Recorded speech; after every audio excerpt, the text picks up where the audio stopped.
do Esporte em Debate. Hoje é 21 de dezembro de 2020 e vamos trazer para você o destaque do esporte no Brasil, no Maranhão e no mundo.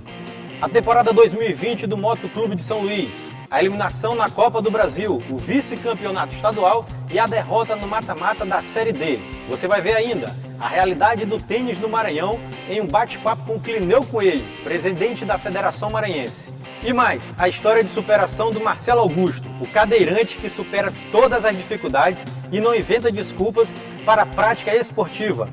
Tudo isso agora no seu Esporte em Debate, que já está no ar. E vamos começar o programa de hoje com uma matéria especial do Marcelo Augusto, um cadeirante que tem mobilidade reduzida, inspetor policial e que é um exemplo de superação. É com disposição para dar inveja a muita gente que Marcelo Augusto faz atividades físicas nesta academia pelo menos 6 vezes por semana. Os exercícios são adaptados para a realidade do servidor público que levou um tiro acidentalmente na cabeça há 17 anos. Ele ficou com a mobilidade reduzida do pescoço para baixo, mas isso não impediu que ele continuasse a rotina esportiva que tinha antes do acidente. Eu faço atividade física de segunda a sábado. Faço fisioterapia duas a 3 vezes na semana e minha atividade física é constante porque ajuda na minha recuperação e também ajuda no meu bem-estar também. Eu diminui muito, estava muito gordo, diminui a massa corpórea, o índice de gordura, diminui muito. Já vou fazer 1 ano nessa academia já. Apesar de ter parado os 3 meses de março a julho da pandemia.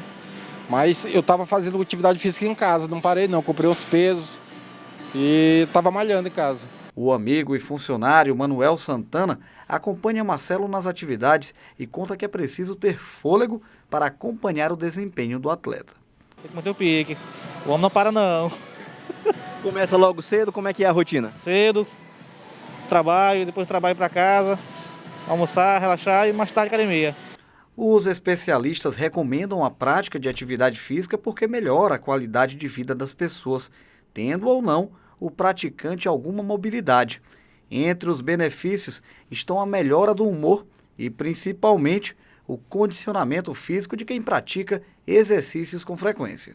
Tratando do assunto de hoje, que é atividade física para o deficiente físico, é melhor ainda a gente estar mencionando isso, porque ela traz várias qualidades, como a autoestima, a pessoa às vezes está um pouco acima do peso, então ela começa a ativar mais os seus músculos, começa a perder mais um pouco de peso, então ela vai se sentir melhor, vai estar vestindo uma roupa melhor também. Também em relação à postura, deixa a pessoa mais ereta, mais disposta para realizar suas atividades diárias. Também no humor também, né? As pessoas às vezes só ficam dentro de casa, não tem muita convivência com as outras pessoas. Então ela estando aqui num ambiente com mais pessoas, ela acaba se sentindo melhor, mais acolhida também. Muito legal a matéria. E para falar sobre isso, eu vou chamar agora meu amigo Fábio Cabral. Chega aí, Fábio. Tudo bom, Greg? Tudo bem, Fábio? Como vai? Aqui da Tudo pandemia, bom? tudo bem? Fábio, a gente viu essa história do Marcelo, né, cara? O Marcelo Augusto, exemplo de superação, né? Que mesmo com todas essas dificuldades, né? Você pôde acompanhar na reportagem, 17 anos, sofreu um tiro na cabeça e mesmo assim supera todas as dificuldades, praticando esporte 6 vezes por semana. E aí, Fábio? Isso é uma lição muitas vezes pra gente, que tem todas as possibilidades de praticar o esporte e às vezes não pratica, né? Seja uma caminhada, seja uma corrida.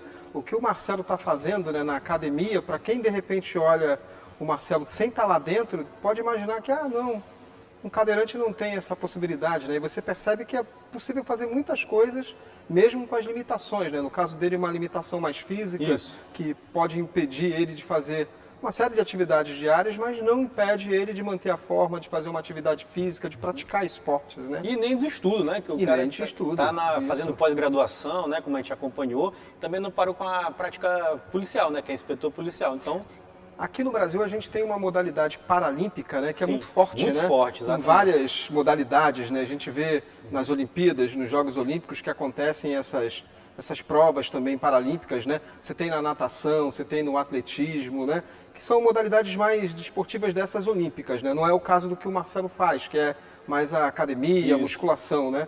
Mas é uma prova de que as pessoas conseguem fazer também do seu dia a dia com o esporte uma atividade que supera muitas vezes a limitação que elas têm, né? Isso, exatamente. Um exemplo pra gente. E galera, destacando que no próximo bloco a gente vai conversar, né? Aliás, teve um bate-papo da Milena Dutra com o Clineu Coelho, que é o presidente da Federação Maranhense de Tênis. Vamos saber um pouco da realidade do tênis nesse período de pandemia e o calendário de 2021.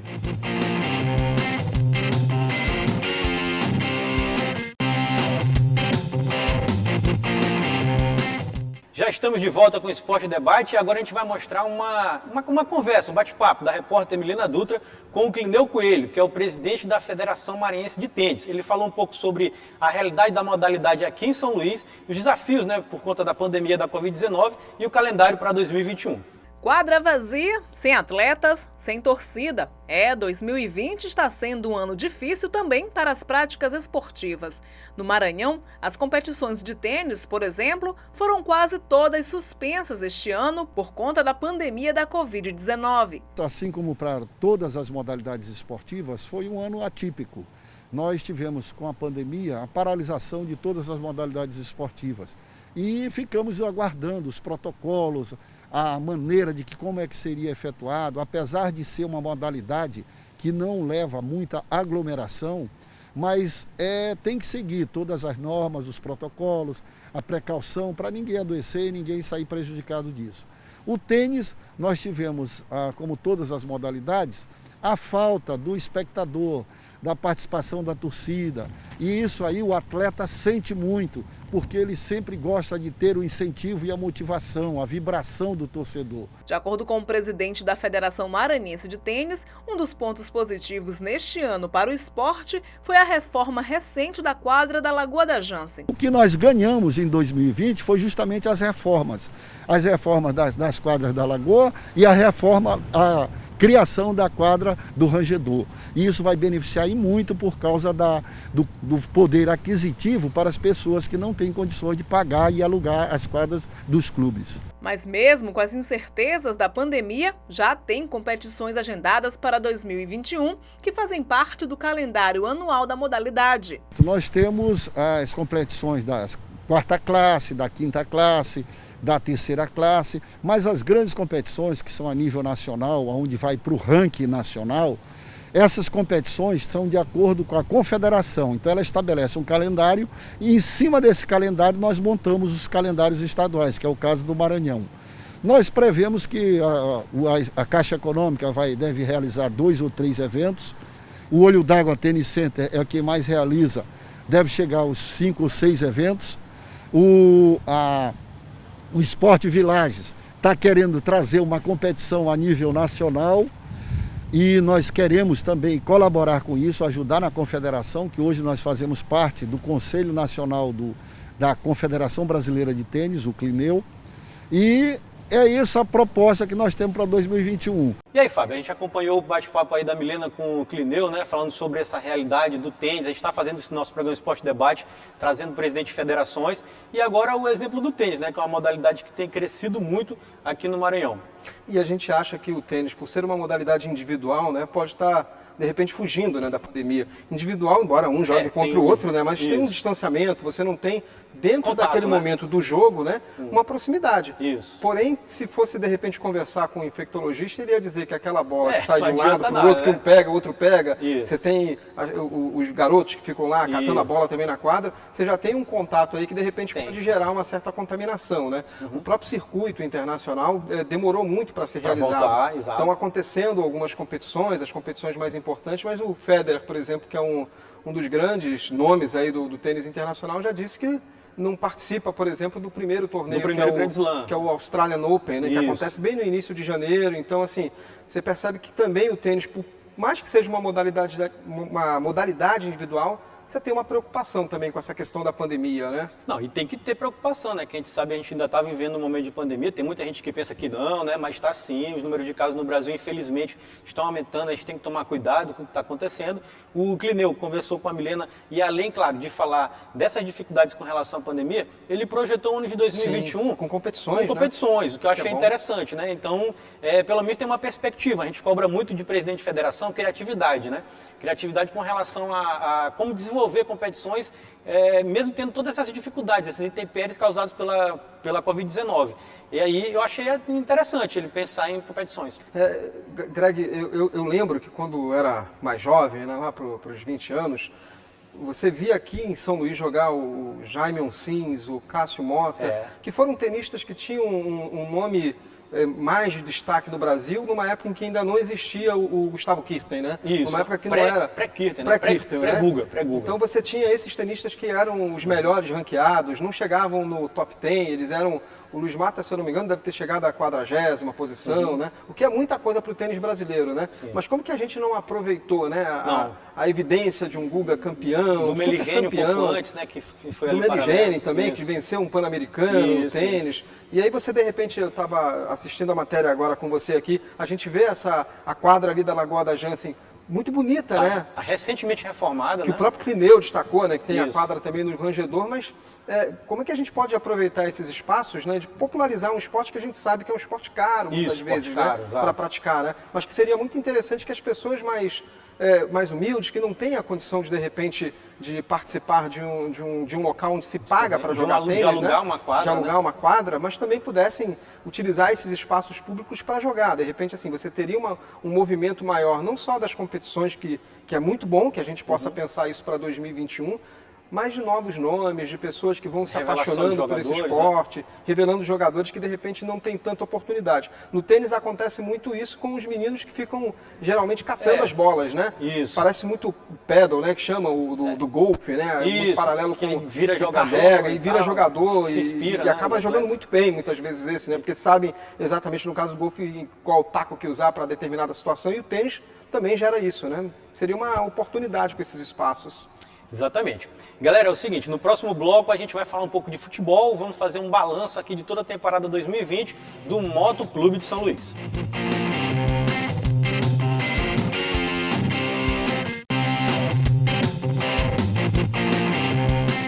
E neste último bloco do nosso Esporte em Debate, eu vou debater junto aqui com meu amigo Fábio Cabral um pouco da temporada 2020 do Moto Clube de São Luís. A gente lembra que o Moto Clube de São Luís foi vice-campeão estadual, perdeu apenas o último jogo para o Sampaio Corrêa, né? Apenas uma derrota em todo o campeonato. Também foi eliminado na primeira fase da Copa do Brasil pelo Fluminense, um jogo aqui em São Luís 4-2, e deu adeus à Copa do Brasil, a competição mais rica, né, que paga o maior prêmio do futebol brasileiro. E na Série D do Campeonato Brasileiro terminou em terceiro no seu grupo, se classificou para o mata-mata e foi eliminado pela equipe do FAST, depois de 2 empates, 1-1 aqui em São Luís e 1-1 lá na Arena da Amazônia em Manaus. Nos pênaltis o Moto foi eliminado. Fábio Cabral, o que a gente tem a dizer desses resultados? A gente sabe que o Moto teve uma campanha cheia de altos e baixos, né? Começou bem no campeonato estadual, mas depois degringolou, né? E aí, foi o quê? Pandemia, má gestão? O que aconteceu com o Moto nesse ano de 2020? Eu acho que tem um pouquinho de cada coisa, né? Eu acho que, assim, quando se começou o Campeonato Maranhense e quando ele foi se desenvolvendo com o Moto na liderança, o torcedor rubro-negro acreditou muito que o time podia chegar, diferente do ano passado com a Imperatriz na final, em que perdeu, dessa vez conquistar o título maranhense. Ano passado foi terrível para o Moto, ganhou todos os jogos igualzinho esse ano. Pois igualzinho esse ano. Então, assim, a expectativa aumentou muito, né? Mas eu acho que o tempo que, de repente, o Moto perdeu com um treinador que não era o mais apropriado, mais adequado para aquele momento do rubro-negro da decisão, mais próximo da final, daquilo que estava se aproximando. Sim. Acho que ali o time perdeu muita coisa. E aí a gente não tem como deixar de questionar um pouco a própria gestão, né? Agora, no Campeonato Brasileiro, o time vinha talvez dentro daquilo que eram as possibilidades deles mais concretas, uma né? campanha honesta, né? Vamos dizer assim, chegando em terceiro, né? Tinha o Alto, estava disparado em primeiro, uma estrutura muito maior. Muito maior. E de repente, assim, você trocar o treinador que conseguiu melhorar o time, foi evidente a melhora que esse treinador teve em relação ao anterior, justamente naquilo que é o momento decisivo, o momento do mata-mata, né? Antes do principal jogo do ano, né? Pois é, então talvez assim, esse tenha sido um erro de gestão a ser cometido e a ser avaliado para 2021, né? Essa troca de treinador que é tão comum no nosso futebol, nesse momento pode não ter sido mais apropriado, ao meu ver, no caso do Moto, né? Eu colocaria isso com a demora na saída do Dejair, né, que era o técnico anterior. Dejair, eles postergaram muito, né, para tirar o Dejair. O Marcinho é um bom nome, só que o Marcinho já assumiu assim, sem tempo absolutamente para trabalhar. Então você não tinha como cobrar também dele essa classificação. E aí não tem como dissociar isso do erro de gestão e entender que o Moto Clube, diferente, por exemplo, do seu grande rival o Sampaio, é um elenco mais limitado. Isso, né? e as possibilidades financeiras também são menores. Muito né? menores, né? Tanto que esse ano o Moto teve graves problemas com relação a atraso de salário, né? Teve até um princípio de greve dos jogadores, o próprio goleiro Saulo, ele ameaçou não jogar em algumas partidas, né? Mas jogou, ainda bem. Ainda bem, né? Porque o Saulo que ajudou o Moto a andar um pouquinho mais longe aí. Se não fosse o Saulo, a gente o Moto poderia ter sido eliminado ainda na primeira fase da competição. Verdade. Então o Moto teve esses problemas aí sim, de ordem financeira, de atraso de salário, que a gente tem que destacar aqui. Na minha opinião, eu também eu avalio que teve um fator decisivo, que foi a falta de foco da própria diretoria do Moto na pessoa do presidente. O presidente, como a gente sabe aqui, é público, foi candidato a vereador de São Luís, pode ter pouco dividido, né, as atenções nesse momento tão importante. Não sei se você avalia dessa forma. Foi o momento ali justamente do brasileiro, né? Decisivo. Momento decisivo da equipe, né? E isso não tem como, né?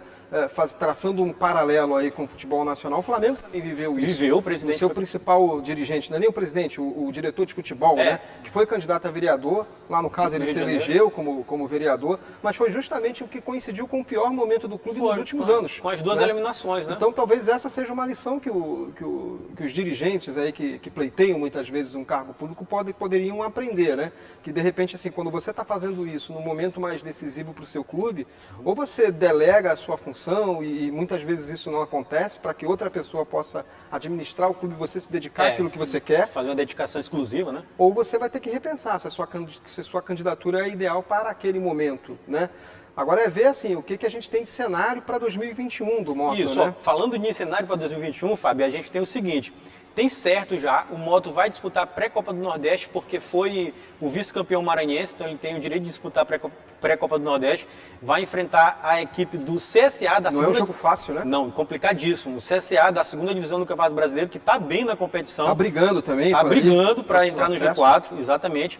Jogos já marcados, confirmados pela CBF. No dia 8 de janeiro é o jogo de ida, às 9h30 da noite no estádio Nozinho Santos, jogo aqui em São Luís, e o jogo de volta acontece no dia 26 de janeiro, às 9h30 da noite, no estádio Rei Pelé, lá em Maceió. Será que o Moto vai conseguir manter o elenco para essas partidas? A dúvida é se vai manter o Massinho, né? Eu até avalio que deveria ser mantido. Eu acho que nesse momento não tem como pensar. Você tem 15 dias, 20 dias para o jogo? Exatamente. E tem uma previsão de que o Moto se reapresenta logo após o Natal, as festas de Natal, para poder se preparar para esse jogo no dia 8 aqui em São Luís e o jogo de volta lá no dia 26. E lembrando também, Fábio, que ano que vem o Moto, além dessa pré-Copa do Nordeste, tem pela frente o Campeonato Brasileiro da Série D novamente, porque o Moto foi o vice-campeão desse ano.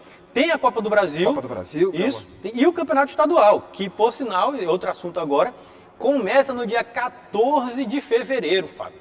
Então está muito apertado o calendário. Geralmente o campeonato estadual é aquele momento em que você constrói um novo elenco, né? Isso. E você tem uma Copa do Nordeste, não é nem a Copa, mas a pré-Copa do Nordeste, isso, um mês antes praticamente. Na verdade, decisivo, né? Para muito dinheiro que entra no caso de uma classificação. Importantíssima. Como é que você vai fazer? Você vai conseguir manter esse elenco até a pré-Copa e depois até o campeonato estadual? É muito pouco tempo para, de repente, você montar um elenco em cima da hora, né? É claro que a pandemia atrapalhou toda a programação, todo o planejamento que as equipes tinham para esse final de ano, para 2021, mas essa é uma questão que vai ter que pensar bem a diretoria de como fazer. Uma questão que a gente vai discutir nos próximos programas, Fábio. Exatamente. Né?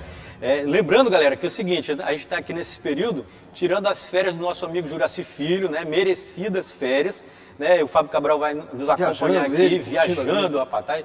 Uma informações aí, está indo para Cancún, México. Ai, Cancún, né? Rapaz, o cara ele é chique, cara. Cancún, Bahamas, coisas aí importantes. Seguinte, Fábio, ó, o nosso programa Esporte em Debate, galera, fica por aqui. Né? Lembrando que a gente tem a reprise do programa toda terça, 7h30 da manhã e às 2h30 da tarde. Fábio Cabral, dá o seu alô aí, sua despedida, seu recado final para a galera aí. Não é o último do ano, mas é o último antes do Natal, né? Isso. Então, mesmo diante de Natal, tudo né? que tem acontecido né, esse ano, que é um ano ainda em que está acontecendo, na verdade não acabou toda essa pandemia, todas essas notícias que a gente tem convivido ao longo de 2020, mas que você possa ter um Feliz Natal aí na sua casa, sem aglomerar, mas próximo daquelas pessoas que você ama e com todo cuidado, Claro, né, Greg? tem que ter com cuidado. todo cuidado. Não acabou a pandemia, viu, galera? Tem gente que pensa acabou. Não, acabou não. Casos estão aumentando, né? A gente tem que ter cuidado. Mas eu também deixo aqui para a galera, para todo mundo que acompanha nosso programa o ano inteiro, Feliz Natal, né? E semana que vem a gente está de volta, se Deus quiser, né, com a graça do Senhor, para trazer de novo mais informações do esporte. Não é isso, Fábio? É isso. Tchau, galera. Valeu.